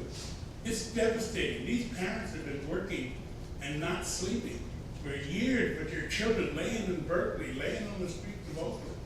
And these are their loved ones. And you know, the system has problems. It's overwhelming. These people work in the medical field, they know it's overwhelming. But this is a one step to help. One small step. And maybe something better will come out of this one. But we need Laura's law. And I think in your tenure, later on down the road, you know you did something wonderful for the city and county of Alameda. Thank you very much for your time.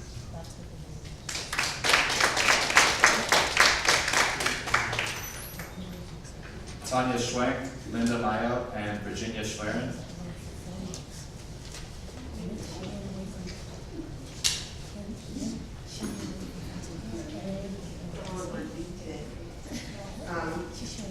I'm coming here before you as a council member from the city of Berkeley, and I think you all know by now that the city of Berkeley passed unanimously all 10 of your recommendations are supported for those. Claudia Chima came here with me today. You may know her as someone who started Berkeley Open Support Services years ago and championed the rights of the homeless and also the people who are mentally ill. Her son took his own life. She came here today to support assisted outpatient treatment. Claudia Chima came here today. You also know that Berkeley has a large homeless population. And we're mature services, they're clearly not enough, and we're always struggling with that. But there's this one slice of people on our streets who are in doorways, or perhaps not, who are quite ill, who hear voices, they're delusional, they hear that people are after them, that they're in danger, they give their money away, they take their clothes off, they have sores, they're in a very difficult situation. They're suffering, and we're not able to protect them. They go into this system where the police will pick them up, or our ambulances will pick them up and take them to the ER. They go into 5150, they may go into John George. They come back out again, and it starts all over. It's costing all of us a lot of money, and I think one of the things a pilot can do is to help us figure out just how much it can save us. Because right now, I'd really love to have a number of how much we're spending on individual cities' police departments, on our ERs, on our EMT services, in addition to all the services that you fund. It's a revolving door, and unfortunately, it doesn't help. These particular people who cannot show up for their own services to protect themselves, they're simply unable to do it. I'm here because 2 of my constituent families are suffering through this now. And I was able to learn enough about this, present it to the city council, and get a unanimous vote because, as you know, we had a homicide in Berkeley. The reports in these booklets show that it saved a lot of money in every single one of the jurisdictions. We have to prove that to ourselves now. That's why the pilot is so important to us, because we have to try it. We need to ensure that these people remain alive and free. And that's the total goal of getting them into treatment and surrounding them by services that will help them be lifted outside of what must be torture for them. We're motivated as a city. We would like to be able to help you in any way that we can. We'd like to work with you. You have fabulous staff here who did a lot of work and presented all this material to you. We'd like to help you use it and do something positive for the people we all care about. When people walk in Berkeley, they say somebody has to do something about these people on the street who are in this condition. Those people are us. We're the leaders to do that. So we hope you support AOT. as a pilot. Linda, I have one question. I mean, given the fact that Berkeley has its own mental health department, Right. how does the AB 1421, how does that operate within the city of Berkeley? Did you? We're not allowed to embrace 1421. The county has to pass it before we can actually use any of those services. That's why we want to work along with you. I see. So with your independent health system and your independent mental health system, you cannot do anything until the county does? That's exactly right. That's how it was written. Okay. Thanks.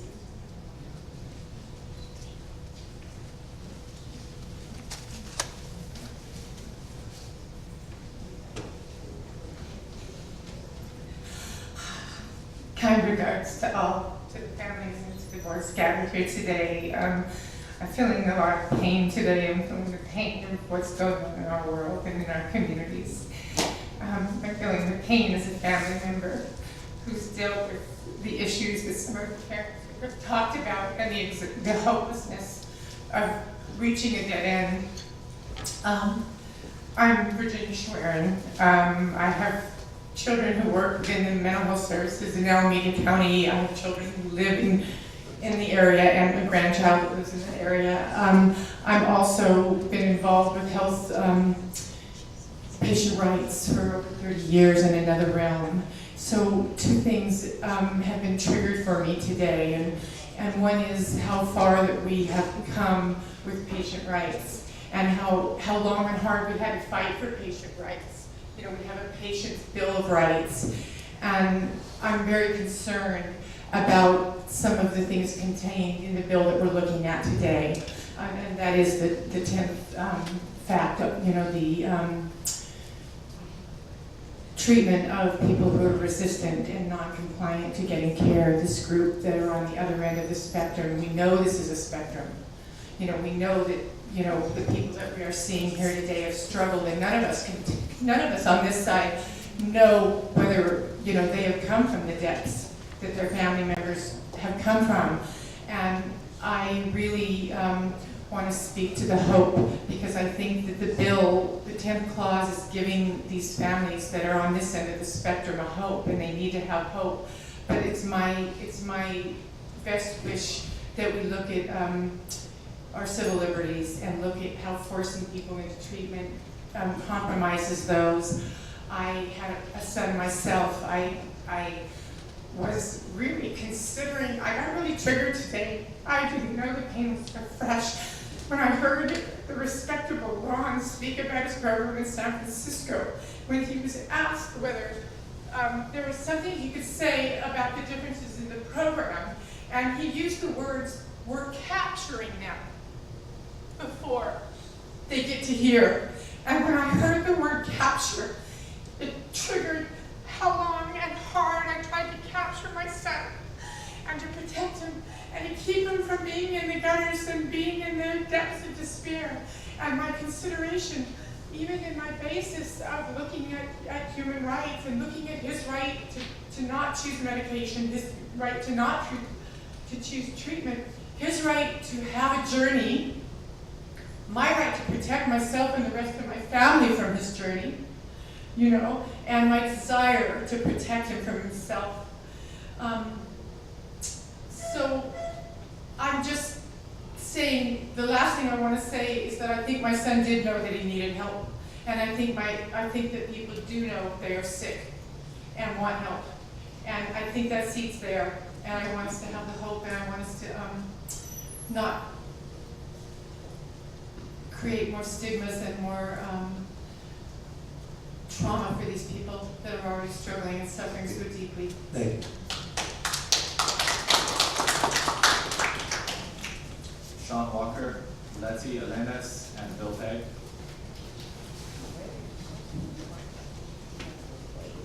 All right, good afternoon. Just trying to get up here. Yeah. I'm gonna keep it real brief and short.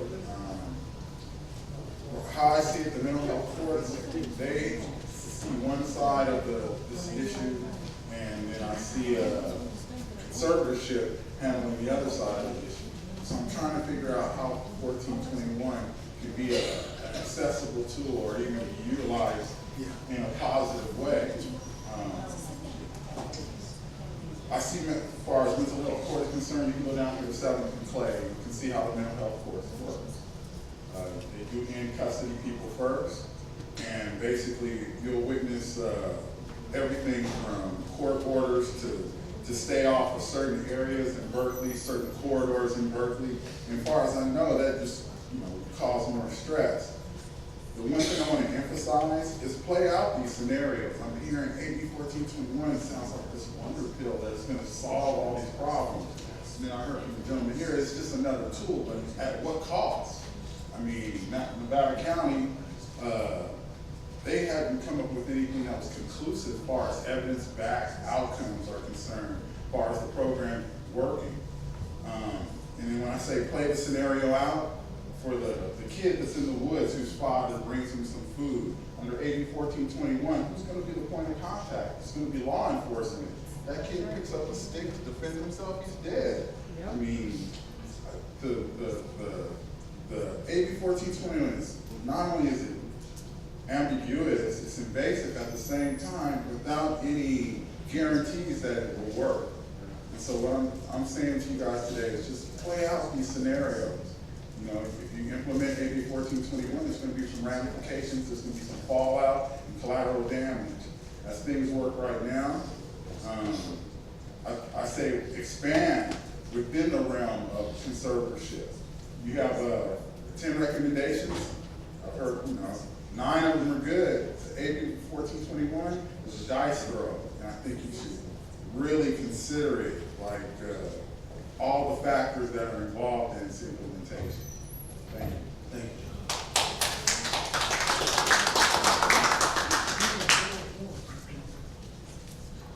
Good afternoon. It's a real privilege to be able to speak before you, Board of Supervisors. I want to thank you for that opportunity. You have an extremely difficult decision to make. On the one hand, you have the obvious pain. On the other hand, you have the obvious pain. What do you do? Do you follow the old medical model where certain people that have had their entire careers have based their careers entirely on this disease model of how it works? Or are you prepared to endorse and embrace the future, which has already been indicated by the 9 recommendations that you received to this date, which is a model of balance? The whole human system, the fact that you can walk, you can talk, when you eat, it changes you, is homeostasis, as they say, which is a model of balance. Now, when you look at those 9 recommendations, some interesting things begin to show up. It points in a hopeful direction. It's cost effective. It engages all elements of the community. And it involves the majority of people. So I'm not going to stand here and say what I'm against. I'm trying to encourage and inspire you to go for what really works and what we can be for. If you look at the core of each person, there's essentially some good there. The question is, are you suppressing it with meds, or are you suppressing it with restraint, or are you finding some way to enhance it and bring it out more fully? So earlier, there was a gentleman, I believe it was a gentleman, that spoke up about the respite centers. So what I'd like to do is present a concept, and I'll read. It's called the Bay Area $1 Project. It's in response to Senator Pro Tem Darrell Steinberg's call for state action. And basically what it amounts to is an opportunity, a respite opportunity for those who've had first and second phase, let's call it psychotic experiences, where they can stay and then be in a tender, loving care environment for a duration so that they can progress. And what that documentation has showed, and I'm happy to provide that for you at another time, that 70% of them do not stay on meds or in the system. So, Supervisor Vela, I believe that's how you pronounce your name. I encourage you to take advantage of the opportunity to explore further and demand of these gentlemen over here, and I say the gentlemen because I believe they're the ones who were doing it, that they produce a satisfactory model that is fleshed out enough because they had the access to the Nevada and why they... Thanks, Bill. Because otherwise I'll have everybody else want to come back and get a couple extra seconds. Appreciate it. Marsha Thomas Thompson, Howard Truk, and Michael W.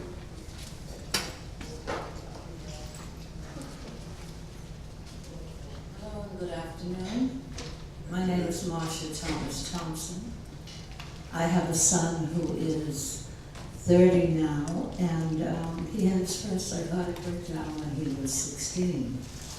And from 16 until this present day, he has done nothing but deteriorated. And deteriorated because the services have not been there. Now, he's a young man who, underlying, there's some lack of executive functioning. And if you pair that with mental illness, with manic depression, which when the mania gets high enough, or maybe that's where he always is, he's schizoid affective. It's been a lot of suffering for myself, for him, and yet somewhere in his mind, there's a corner of his mind that is so very keen and so very lovely, but he's entrapped. He's mostly entrapped in his own madness, his own illness. With proper care, with considerate, humane, and civil rights treatment, I think he could do very well. He's been in and out of Santa Rita innumerable times. He's been in and out of Georgia Psychiatric Hospital innumerable times. I cannot believe that they have let him out in such horrible psychotic state. Let him out in the shape he's in. He looks, sometimes I don't know who he is. I've seen the madness in his eyes. I've seen him also crying for help. These people to my left who do have the capacity to make some decisions for themselves, God bless them. And we're not against you, and I am here to support Laura's law. I say this, any of you who are jazz buffs or any kind of music, Charlie Parker said, now is the time. And I am going to support Laura's law under that musical spirituality, under God's grace, and giving us all such diversity, even madness, for us to have the blessing to come and be our brother's keeper. Please consider this a chance to open this door and move forward. We can't keep doing what we've been doing. We cannot do it. Thank you.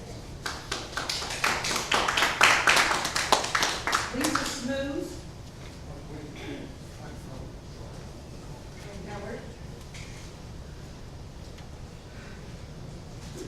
My name is Howard Shryock. I've been organizing lately for Mind Freedom International, a human rights group headquartered in Eugene, Oregon. Vote no. This is a dangerous precedent, as it starts for the first time the forced drugging of outpatients. The proponents of this want to start it small with only 5 patients and then expand it until it reaches many thousands. This is a case of they're getting the camel's nose into the tent. Eventually, all of the camel will be inside the tent. Right now, the amount of forced drugging is limited by the number of psychiatric beds and floor space in the county, which puts up a barrier of government costs. Without patients being forcibly drugged, there would be a potential for unlimited numbers of people to be forcibly drugged. AB 1421 and this pilot program were and are now being pushed forward by the drug companies directly and indirectly. Indirectly by the groups that the drug companies massively finance, such as NAMI and the Mental Health Association. It is all about drug companies' profits. The many laws that were passed that take away human rights from people labeled mentally ill are based upon the dangerous mental patient myth. A study was done in Napa County some years ago that showed that former mental patients in that county got into less trouble with the law than the general public. Also, people should not have faith in psychiatrists, as many of them have gotten in trouble with the law.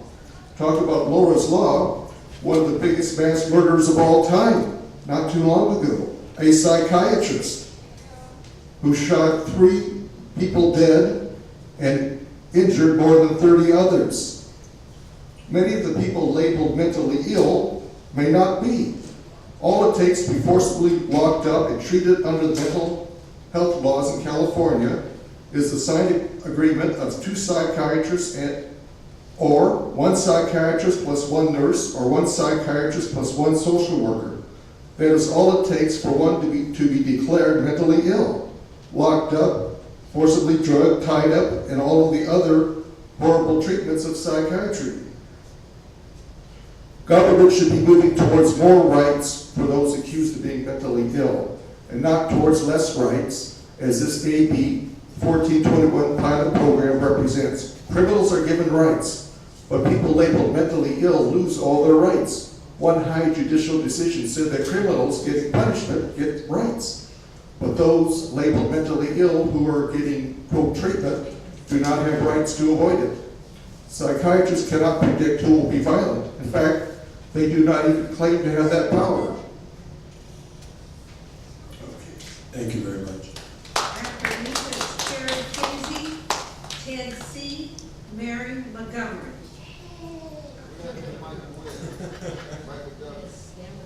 Michael, you're next. Hi, my name is Lisa Smooth. I'm a resident of the city of Alameda, and I'm the executive director of Peers in Oakland, California. Over the past year that I've been asked for my position on AB 1421, I've given a number of reasons of why we oppose it. I've talked about the need to be judicious and careful when taking away the civil liberties of any faction of our population. I've talked about the fact that taking a study that was done in Nevada County and applying it to a vastly different demographic, such as Alameda County, and expecting the same results should be met with caution. And I've talked about how choice-based treatments are really what has been proven to be effective, and that we don't believe that introducing more of the court-ordered treatment is the way to combat the problem that we have with court-ordered treatment. But ultimately, it all boils down to something very simple about why I don't support this, and that's that I believe in the old adage that when you go to heal someone, you first do no harm. We want to change our mental health system also. We want to ensure that there's better care for all, and we understand the desire to do something. I've been a mental health practitioner, a licensed clinician for 15 years, and I have many loved ones that also live with mental health issues. And I understand that desire to do something and feel impotent in the face of it. But I see the potential for harm in AB 1421. And because I cannot first do any harm, I cannot support it. Today, though, I am more acutely aware of how much harm this debate has already done to our community and the division that it has caused between the 2 camps that should be united in the fight to do something about this problem. Ultimately, let's have some real talk. One side of this debate will win and one of us will lose. But if we allow the division to continue between us, everyone is going to lose. So while we at Peers do not believe that expanding court-ordered treatment is the solution, we do know, because we've seen it with our own eyes every day, that people do get better and that there are solutions out there, solutions that don't cause harm. And so I'm here to encourage you to vote no on the 10th recommendation, although the first 9 I'm highly supportive of, And I'm here to invite everyone in the room, regardless of what your position is on this issue, to join us at Peers and seek out what unites us instead of what divides us, and get back to work creating some solutions to the problems that we face that we can all support. Thank you.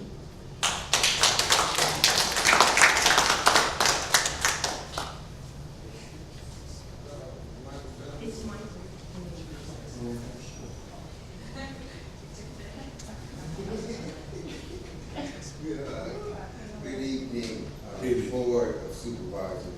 I want to thank you, gentlemen and ladies, for being here.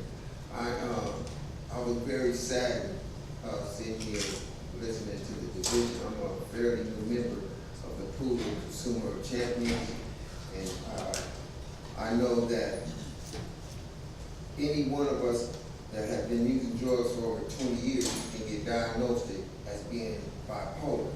And with that, they try to give you medication. But I know from peer helping peer, it's success in its way, and it's change. I've been here, and I know by showing love, I'm the chair of the membership committee, and I go out and I seek for new members, so therefore I interact with the people that's sleeping on the parks, the people that they're talking about. Somebody said their child went into the bushes and come out. Well, I go and I interact with those people, and I know if you show them folks a little bit of love, you think they want to so-called call them crazy, but they're not crazy, they just got a challenge, that's all. You know, just a different way of thinking. And if you go and you interact with them and you talk to them, you find that there's some very smart people out there, and all they need is a little love and a little care. And we currently, right now, trying to set up a committee that's going to support where the families can come and we can share our information with them, where you won't have to have a challenge or you won't have to have a mental illness. You can just have a family member and then we can share some of our information. So I just truly am against this 1421 thing.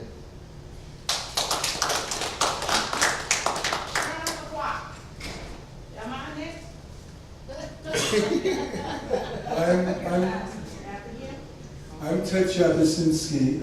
Before I describe myself, I really want to thank the board for going into this so thoroughly. I mean, this is about the fourth hearing that I've been at, and I really appreciate what you're doing in that respect.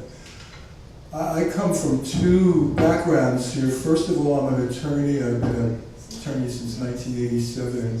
10 or 15 years of that has been spent as a defending psychiatric patients' rights. But maybe a more important part of my identity is when I was 6 years old, I was taken from my foster parents and experimented on with shock treatment, and then sent until I was 17 to a state hospital in New York. So, and I think it's important that you look at who's supporting and opposing this.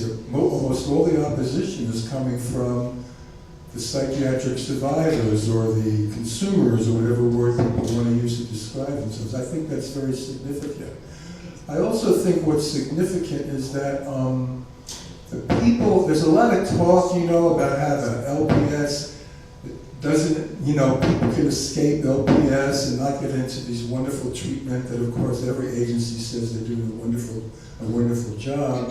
The fact of the matter is, all the people that are proposed to be in this program obviously would be found gravely disabled, and if I were representing them, I couldn't get them out, and I couldn't prevent their conservatorship, because if you're wandering the streets eating out of garbage cans, talking to yourself and sleeping in a doorway, you're gravely disabled. You can't take care of yourself. Now, I'm very sympathetic also to the family members who I know they don't like being on the opposite side of people like me, and I don't like being on the opposite side of people like them either, because I think they're very sincere, and I can imagine having a family member who's in really bad shape like that. The only problem is this is being sold as some new departure in whatever it is. But you know, if people in this program are going to get some kind of, I'm looking at you, Mr. Briscoe, if they're going to get some kind of special treatment, why not just offer that treatment to everyone?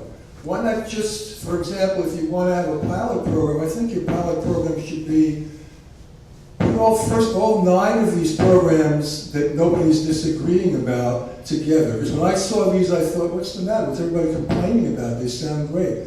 Put those into effect. See how it works to go out and convince people to come in and get this treatment. See how that works before you start putting something into effect that calls itself assisted treatment, but it really should be called involuntary treatment, coerced treatment, forced treatment. It's all of those things. And any proposal that comes with these Orwellian euphemisms, I think you should be very suspicious of that. So put those 9 things together, put them out there, and just wait. Let that be the pilot program. And thank you again for the effort you've put into looking into this.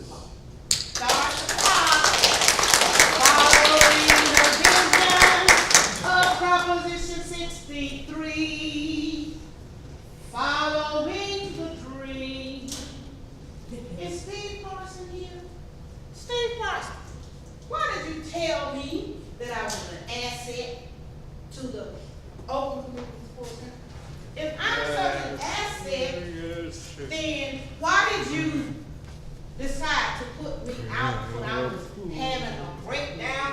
Simply because one of the teachers, by way of the Pleasant Valley School District, was abusing people, and because I am a martial artist, you can't abuse me. So I was in charge of protecting all of the clients. Okay, what I don't understand is if you are the supervisor, why did you let Benny Banks, control the whole day treatment program just because she had keys? Oh, I don't understand how come when they put these locks on the doors, they said all the clients was dangerous. Okay? The staff, they locked themselves in and they locked all the clients out because somebody lied on us. Was it you? Behavioral health services? How did they get permission to do that to us? When I filed my appeal, the staff denied everything that I said. I was the secretary for client empowerment. My case manager, LaVon Lloyd, was a victim of forced treatment because her colleagues forced her in a position where they wanted me out because I didn't look like the other clients. And I have to say, when I moved to Alameda County, I moved the skills and talents from City College in San Francisco, Hattiesburg, Mississippi.